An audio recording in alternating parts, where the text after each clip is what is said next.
can largely be a conversation this morning, and I look forward to answering whatever questions you might have, or listening to whatever suggestions or advice you might have for my mom's campaign here in the next 54 days. I am deeply, absurdly proud and grateful to be my mother's daughter. I am unapologetically biased towards her. I make no claim to the contrary, so I just acknowledge that and own that right up front. As now a mom myself, I have two little kids, a daughter Charlotte, who's turning 2 later this month, and a son who's not even 3 months old. I hope they're as proud of me someday as I'm proud of my mom. And to me, this election really is about my children and their future. I couldn't agree more strongly with Kathy's sentiment that this is the most important election of my lifetime. And I feel that way in part because it's the first presidential election I'm participating in as a parent. And I didn't know I could care anymore about politics or was running for or holding political office until I became a parent and found that I could. That did surprise me because I grew up spending a lot of time at events like this. I spent a lot of time organizing events, political rallies. I spent a lot of time volunteering in my dad's campaigns when he was running for governor of Arkansas and re-election. A lot of time stuffing envelopes. I know kind of that seems like an alien concept to the people here. That used to be a big part of political organizing. And yet this election feels so intensely personal to me because I know whomever we elect as our next president will play a profound role in shaping the country, the world, and really the future that my children and their generation grow up in. So as proud as I am and as grateful as I am that my mom is running, this election is first and foremost about my children. And yet, I think even if I weren't a parent, this would probably feel like the most important presidential election of my lifetime because of how much is at stake. The progress that President Obama has made, which I think he gets far too little credit for having made, in many areas,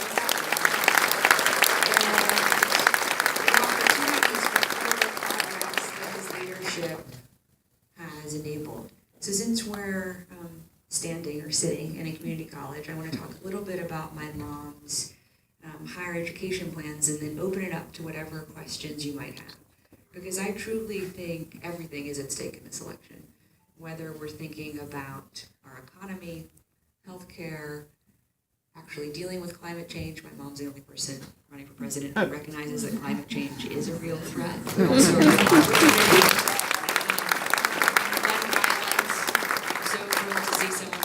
In action right in the front row wearing the amazing socks with my mom's face on them that I saw last week.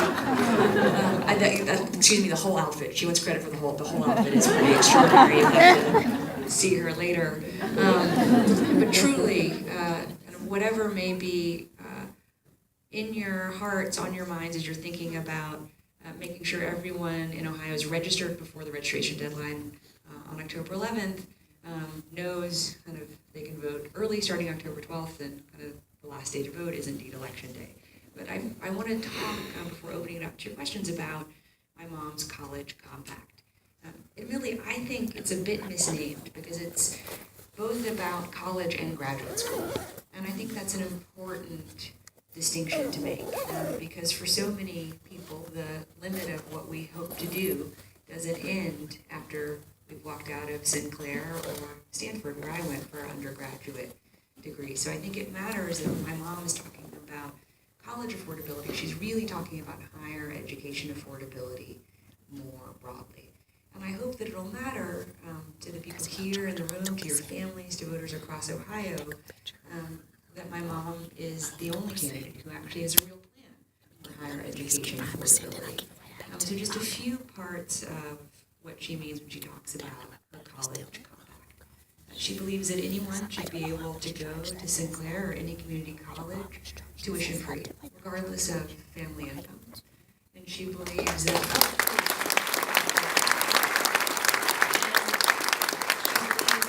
anyone should be able to go to a public college or university who comes from a family making $125,000 or less. It's about 90% of Ohio families. That would cover about 150,000 students who are currently enrolled in public colleges and universities across the state should be able to go tuition-free, and that anyone should be able to graduate from college debt-free. Now, she does expect states to be part of the College Compact, to stop cutting funding for public community colleges and universities to qualify for federal support. Because if people are able to go to school tuition-free or debt-free, but states are disinvesting, that's not a good deal for anyone. So we need states to stop disinvesting, to start reinvesting, and to enable every young person to be able to go to whichever school they think is the right match for them and their ambitions. And for the people who already have student loan debt, which is more than 40 million Americans and hundreds of thousands of people here in Ohio, she thinks that debt should automatically be recalibrated to the lowest interest rate. That's what we're doing right now. Interest rates are low. And the federal government should be making a profit off of student loans. So that does deserve an amen. I don't know if I agree. And that everyone should be able to pay back their student loans as a percentage of their income. Because people shouldn't have to make professional choices based on whether or not they can service their federal loans. And that's really personal to my mom, because my mom paid for law school through student loans. And the only way she was able to go and work for the Children's Defense Fund after she graduated from law school is that Yale, where she went to law school, which held most of her student debt, gave her a grace period. And said, as long as you're working in the public interest, you don't have to worry about repaying your student loans. Now, once you get a job where you're actually earning an income, we do expect to be paid back. But when you're working for the Children's Defense Fund, don't worry about your loans.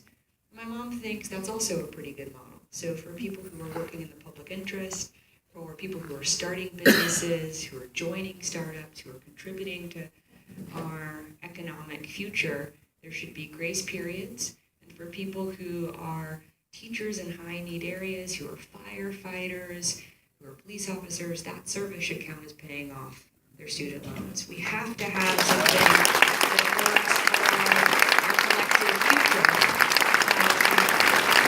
And I think the College Compact really illustrates that when my mom talks about stronger together, it's not just a slogan. So this is just one reason why I'm so absurdly proud of my mom, that she's talking about what's actually at stake in this election, what actually matters for our collective and shared future, and offering real plans to strengthen that shared future. And she's the only person telling you how she's going to pay for what she wants to do. And I think that's an important point too. If someone's thought about how they're going to pay for something, I think they probably have a better chance of being able to get it done. Thank you.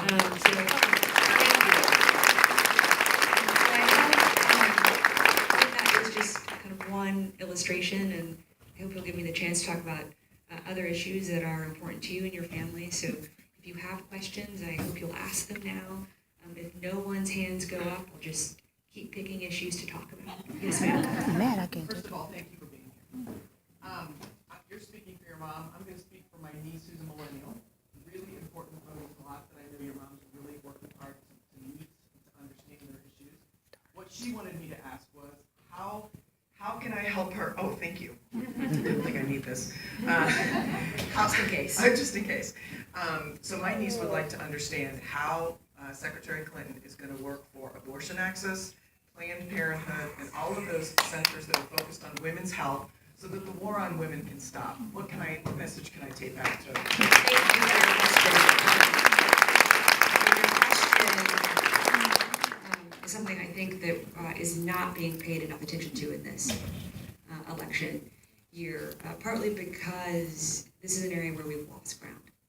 So at the end of 2016, if all of the laws that are expected to pass this year in various state legislatures, in addition to those that have already passed, more than 50% of American women will have fewer health care choices than we had in 2008. And that's partly because of the restrictions that have been placed on Planned Parenthood across the country. And what I think a lot of people don't know is that Planned Parenthood is the provider of healthcare to so many low-income women across our country. Full stop. Reproductive healthcare services, yes. Healthcare services more broadly, even more so. And so I would hope that if you care about women's issues, this is something you're paying attention to. I also hope if you care about economic justice and social justice, this is also something that you're paying attention to. Because the restrictions have fallen most heavily on low-income women, women of color, immigration, women who are immigrants to our country. And so I'm thrilled and grateful that your niece is asking this question of me, but I hope also is talking about this to her friends. So a few things. One, we have to continue to encourage states that have not expanded Medicaid to do so under the Affordable Care Act. And when states continue to not expand Medicaid, look for ways to partner with cities who want to expand Medicaid on their own. So currently Houston is applying to the Centers for Medicare and Medicaid Services under HHS for a waiver to be able to expand Medicaid under the Affordable Care Act in Houston. There are models already around the country. I live in New York City. New York City actually has our own Medicaid system. So we already have precedent. We know this can work. And this goes directly to your question to ensure that women are able to access whatever health care we need, because under the Affordable Care Act, for the first time, insurance companies as well as Medicaid cannot deny women access to reproductive health care services. So expanding Medicaid is a huge part of answering this question. And also defending federally qualified health centers and ensuring they're fully funded, particularly on reproductive health care services. And that's important too, because another way that kind of we've lost ground is in some areas, federally qualified health centers have stopped investing. So when kind of nurses or doctors who work in these areas leave, replacements are not being hired. So there's lots of things that might seem small in both the insurance question as well as the healthcare provision question, but they're not small. They're deeply, profoundly meaningful to ensure that we are actually guaranteeing a woman's right to choose, and even more so ensuring that each of us are agents of our own health. My mom is proud to be endorsed by Planned Parenthood. She fought against restrictions on a woman's right to choose. As a senator, she fought to defend women's health and agency around the world as our Secretary of State. She thinks this is kind of hugely important work to continue to do, hopefully, in the White House. So thank you for your question, and thank you to your niece for asking it. Don't forget the Supreme Court. Well, and the Supreme Court. So right now, I know we're 54 days from the election. I've lost track of how many days. Judge Garland hasn't gotten a hearing from the Senate. I hope at some point the Senate will do its job. One of my favorite hashtags, do your job or do its job, directed at the Senate, because so many of the state laws are being challenged and are expected to reach the Supreme Court either in an omnibus fashion or individually. So yes, it's another reason why the Supreme Court is hugely important. And I hope, although there's no reason for me to think this hope is going to be answered, but I hope the Senate will do its job and give Judge Garland a hearing, because until President Obama nominated him, he was fairly universally respected by Democrats and Republicans alike. And so he certainly deserves to remind them of why they respected his judicial judgment historically and hopefully take his seat on the court. Thank you. Oh gosh, yes, sir. Is that Thank you. I'm highly delighted to meet you. I watched you in the movie, in the View, and I love that a man just didn't even miss a beat to acknowledge that he watches The View. And to be honest to you, I am deeply involved with the Hillary family. I love them. I felt sick when your mother felt sick, and I'm badly worried. One is that you are here now. I was expecting one thing, and each time I don't get it. From those that represent us, your mother. The youth don't know what your mother did when she was a spinster before she married their father. It is their responsibility and those that advocate for her to let Americans one more time and the youth to know that your mother fought for the rich and the poor. I taught special education in the United States.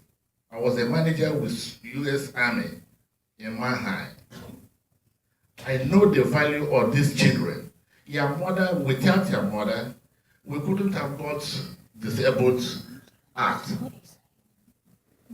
that benefited both rich and poor. Your mother fought for, allow me please, your mother fought for health insurance. 8 million Americans, rich or poor, benefit from it. It's your mother that fought for trafficking of women. But the youth don't know this. But they don't know this. Nobody talks about it. Nobody talks. You are here now. You are here now. You didn't tell us what your mother did when she was a spinster. Where was Donald Trump? Where was it? Please,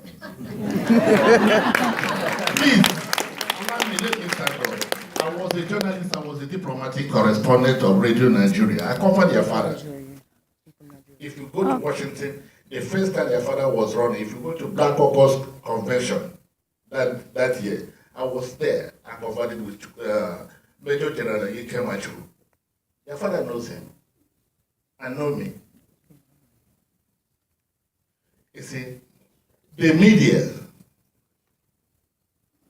have done evil as a journalist. Many of them are here. What they have done to Clayton family is unforgivable. Well, Amen. I hope you'll share your thoughts with the media in the back. You know what? I tell you why. You are here now. The media will not talk about you. The only flash Jesse was in Dayton. That's all they will say. The vice president was here. If you watch when he was here, the only flash thing, they just showed his picture, made one sentence. In the media, once there is a Democrat, the media will not allow that Democrat to make a comment. Once he makes 2 sentences, they will take over. Well, sir, I would argue that's why you just have to keep talking to as many people as you can about what's at stake in this election. Absolutely. I think this election will be won through conversation with our families, with our friends. And since you chastised me for not talking about my mom, when she was younger than I am, I'm going to exploit that to do just that and share a little bit about what my mom was doing in the 1970s before I was born.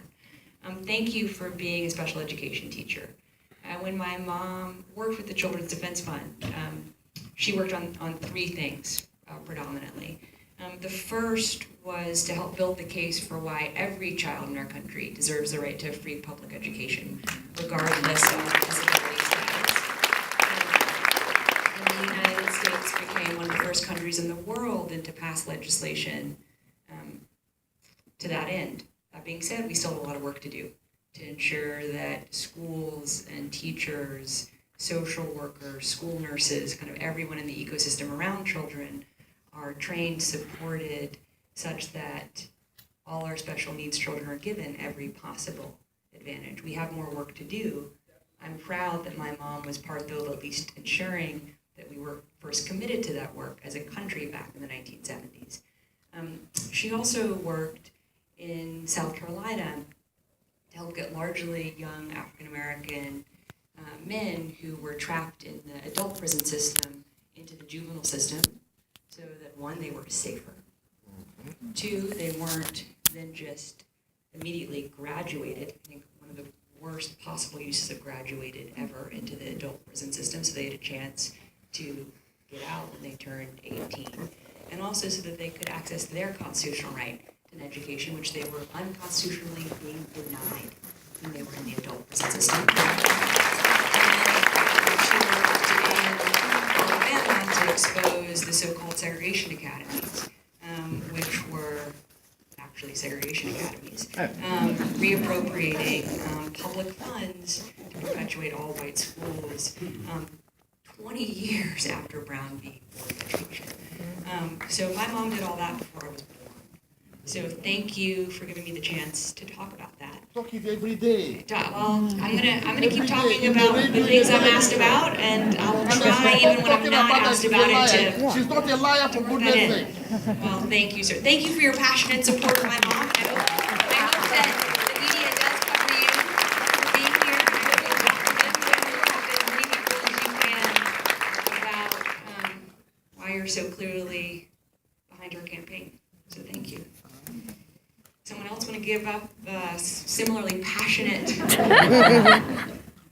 very passionate on care, and that, and I know that Donald Trump is going to roll out.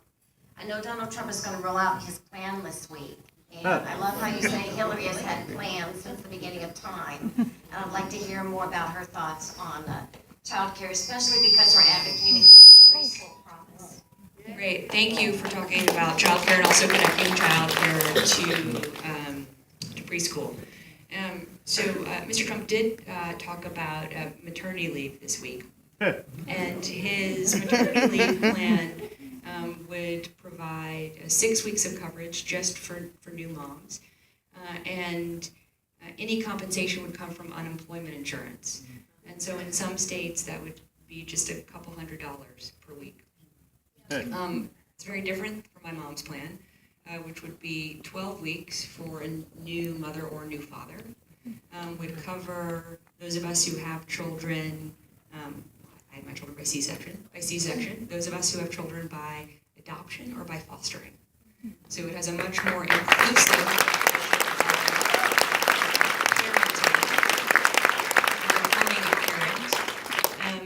and it doesn't raid unemployment insurance. It guarantees at least 2/3 of your salary over those 12 weeks. And it isn't only about becoming a parent, it's family medical leave broadly. So for those of us that have to take care of sick grandparents or siblings or have other kind of familial demands on our heart, and that means demands on our time, to support each of us to make the right choices for ourselves.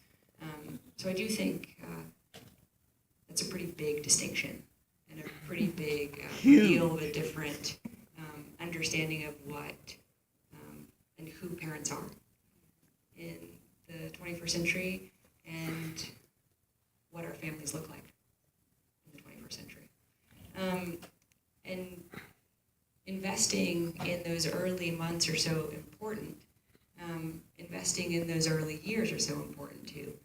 And so what my mom also believes is hugely critical is ensuring that no family, whether a single mother, a mom and a dad, 2 women, 2 men, some other composition, ever has to pay more than 10% of their family income in childcare costs.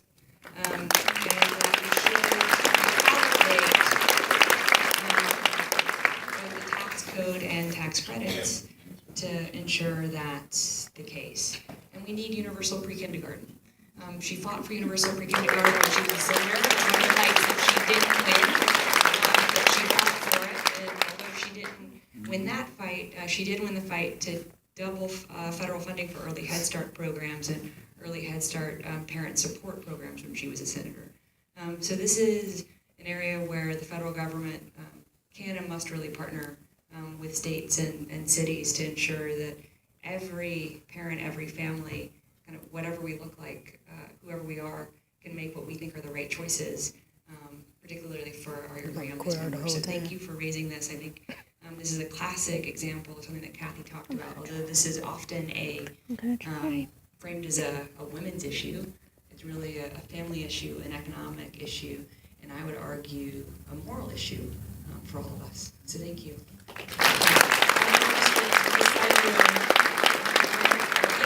Yes, ma'am. Okay, we had the GI Bill after World War II, and nobody complained about that, which allowed everybody who wanted go to college. That increased our knowledge, it increased our ability for all these guys to go out and get jobs, support their families, and we had a great flourishing of our economy. I think the idea of education now, college, having less cost or no cost should be actually merchandised in the same way. This helps our group together. We're stronger when everybody is educated, and that is Thank you. I agree completely. My mother was a huge supporter in the Senate of the second GI Bill after September 11th, and very much believes that, yes, we are all stronger together. And again, that's not a slogan. And I've certainly heard her make those connections, and so I hope that's something that you'll hear her do broadly as well, and I'll start trying to do that similarly. So thank you for the feedback. Yes. Yes, you in the black shirt. Okay, Fair enough. It's a very unscientific method. It's just sort of this side, center, this side. I'm a fellow for Hillary at Xavier University, and a lot of times on campus, we're not well accepted by maybe some conservative kids or other Republican groups. And I was just wondering how you've lived your whole life with maybe anti-Bill and anti-Hillary rhetoric. How do you combat that when someone says, "Oh, you're supporting a liar," or "You're supporting this or that"? How do you say, "Well, no, I'm not. I'm supporting Hillary"? Xavier, thank you for being one of my mom's fellows. So some of my earliest memories come from 1986. Sorry, you went to Xavier. Your name's not Xavier. What's your name? My name's Trey. Trey. You didn't tell me your name, no, I don't think, which is why so Trey, Xavier. So some of my earliest memories are from 1986. My dad was running for re-election as governor of Arkansas, and he was running against a man named Frank White, who literally represented the worst of Arkansas's past. He had been governor of Arkansas before. He was an active segregationist. He did not believe in Brown v. Board of Education. He was an active misogynist. And although he was running against my dad, he spent a lot of the campaign attacking my mom. And he spent a lot of the campaign attacking my mom for, this is true, although you're all going to be like, what? For being in the pocket of the special interest of the poor. She was chair of the Legal Services Corporation at the time of America, so she was overseeing legal aid throughout the country. But his favorite attacks were that she must be a terrible mother. So she must be a terrible mother because she must be really neglecting poor Chelsea, because we see her kind of in court, arguing for other people's kids and other people's families, and at the time she also was leading the effort to reform our public school system in Arkansas, so there she is talking about like other people's kids and other people's family, leaving aside that by 1986 I actually was in the Arkansas public school system, so she was actively working for my education too. And thankfully, even at 6, I knew that was crazy because I saw my mom all the time. Like, I never felt like she had to trade off quality or quantity of time. I was really proud of her legal aid work. It's what we talked about around the breakfast table or the dinner table. I knew that if on the rare occasion she did kind of miss a school drop-off or a family dinner, it was only because she was working for other people's kids, for other people's families, and I knew that was really then for my future too. I don't think I could have articulated that so crisply at 6, but I emotionally understood that, which is what was really important. And I did, again, know that it was crazy that Frank White was saying these things about my mom as a mom because I'm an only child. And I knew I didn't have an older brother named Frank White. And I knew that I got to be the alpha and the omega of my mom as a mom. And so I share that story now because there can be cognitive dissonance. When the man asked the earlier question about kind of why wasn't I talking about kind of everything that my mom had already done before I was born, which is a public service record. I would be hugely proud of if she hadn't done everything in the 36 years since I was born. And kind of that's not well known or discussed. I think that it's partly answered by the fact that what was happening in 1986 and what was getting a lot of coverage back in Arkansas in 1986 is not dissimilar from what's happening today. So thank you for having those conversations, and feel okay if you also have those moments of like, well, that's not remotely connected to reality. And let me tell you what I understand about it. So thank you, Trey and Xavier. Other questions? Yes, over here. Yes, ma'am, with the green jacket. Yeah, I think it's a green jacket. Many Americans are hardworking and they're willing to work full time or as many hours as their employer will give them, but they still aren't able to make a living wage. What is your understanding of that? So thank you for your question. My mom strongly believes we need to raise the minimum wage. The minimum wage hasn't gone up since $7.25. In many states, it's not much higher than that. And that we need to guarantee equal pay for equal work. That's not only important for women, it's also directly relevant to the earlier question that was asked around Americans with disabilities. It is still legal in our country to pay Americans with disabilities less than 1/3 of the federal minimum wage. And most of y'all didn't even know that. Right. And this to me is a moral outrage in our country that in 2016 we still have legalized wage discrimination. So it matters to me that when my mom talks about raising the minimum wage, she is also talking about finally guaranteeing equal pay for equal work, yes, for women, but for all Americans, because for the tens of millions of Americans with mental and physical disabilities, they have to be part of equal pay for equal work's promise as well. So we have to, again, invest in raising the federal minimum wage, finally get to equal pay for equal work, and also create more well-paying jobs in our economy. I think this is another kind of big difference between my mom and Mr. Trump. If you kind of look at what John McCain's senior economic advisor said, not exactly someone you would expect would maybe be a friend of my mom's campaign. He said that if Donald Trump enacted all of the things he's promised on the economy, he would destroy 3 million jobs in our country, including more than 100,000 right here in Ohio. And if my mom were elected, she would create 10 million jobs in our country, including hundreds of thousands here in Ohio. I think that's a pretty big difference.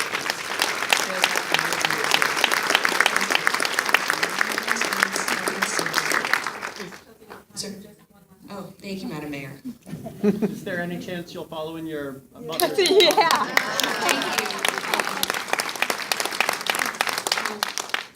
Back to my reminiscing about spending a lot of time at events like this. One of my earliest memories is waving an American flag. I think I was in Magnolia, Arkansas, when my dad was running for governor in 1984, and a woman came up to me and said, do you think you'll run for governor of Arkansas?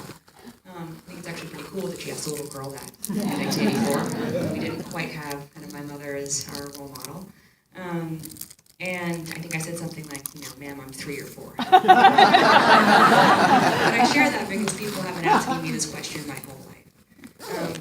And right now, I am really grateful that I live in a city, in a state, in a country where all people that I can vote directly for, I strongly support. I'm an awesome city councilwoman in New York City. I strongly support my public advocate in New York City, Tish James. She's one of my kind of real heroes. I support my mayor, my congresswoman, my senators, my president. I'm clearly a huge supporter of my mom's. And so I share that because I think to run for public office, you have to think you can do a better job than whomever's there, and you have to think you have the right skills to address the challenges that you see or to seize the opportunities that you're identifying. And right now, I don't even ask those questions of myself because I'm just really lucky to be such a strong supporter on behalf of my family for the people who represent me. But if that were to change, I'd have to then ask and answer that question. And I hope that everyone in this room is thinking about that. I hope that that question is being asked to young people like Trey, Xavier, for office is important, kind of, will he ever think about running for office? So I think I'm really lucky to have been asked that question, and then to also be blessed with the high expectations that are behind that question. Because we should be asking and giving the gift of high expectations and support to all of our young people, all of our kids across Ohio and across our country. So thank you for your question. Thank you all for coming today. Thank you.